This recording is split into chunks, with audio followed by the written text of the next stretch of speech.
for giving me the honor to represent them, for giving me so much love in my whole campaign while I was there, and then for voting for me in the manner that they have. It's a testament to the fact that my brother worked hard there, and their love for him and their trust in me. So I feel it's a great honor, and I will respect it fully. And I just was happy getting the love of the people. Now soon, in the next 2-3 days, as soon as my brother also has time to come. So let's see what they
മത്സരിക്കുകയും അതോടൊപ്പം യുപിയിൽ മത്സരിച്ച ഘട്ടത്തിൽ ഇന്ത്യയിലെ BJP നടത്തിക്കൊണ്ടിരിക്കുന്ന വർഗീയത്തെക്കാൾ ഏറ്റവും കൂടുതൽ അഭിവാദ്യം ചെയ്തത് നിങ്ങളെയാണ്, സാധാരണ യുഡിഎഫിന്റെ പ്രവർത്തകന്മാരെ.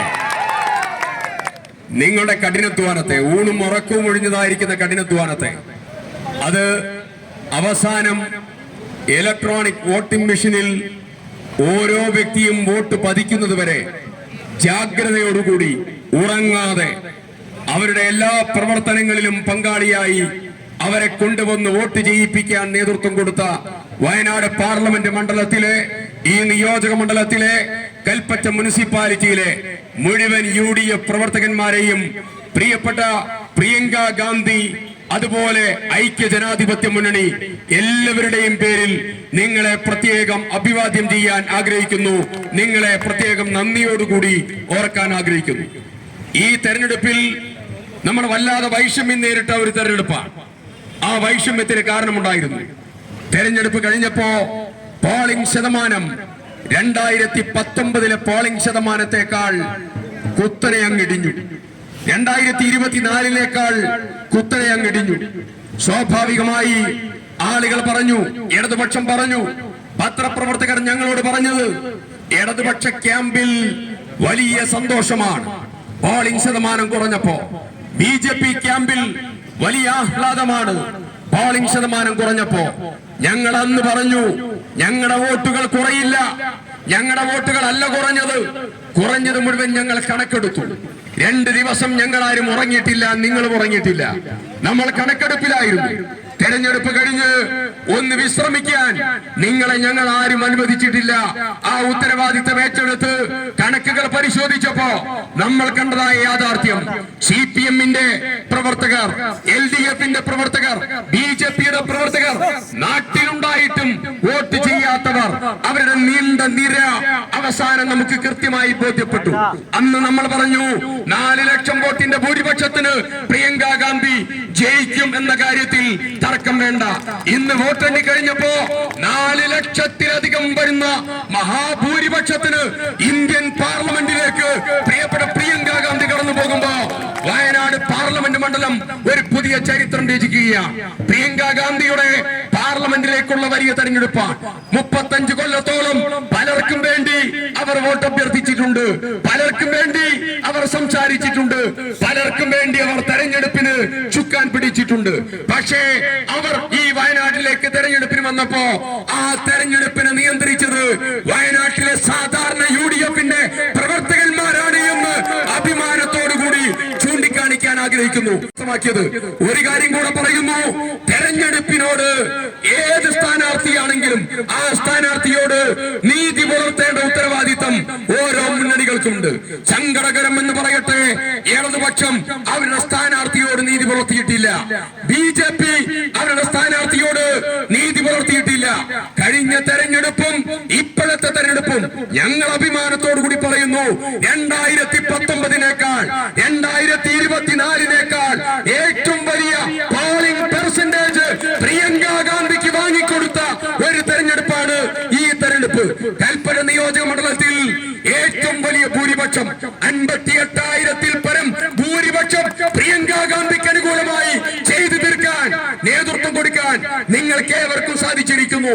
ചെറിയതായിരിക്കുന്ന ഭൂരിപക്ഷമല്ല. നമ്മൾ ഈ ജില്ലയിൽ ഏറ്റവും വലിയ 2 ബൂത്ത് എണ്ണിയിട്ടില്ല.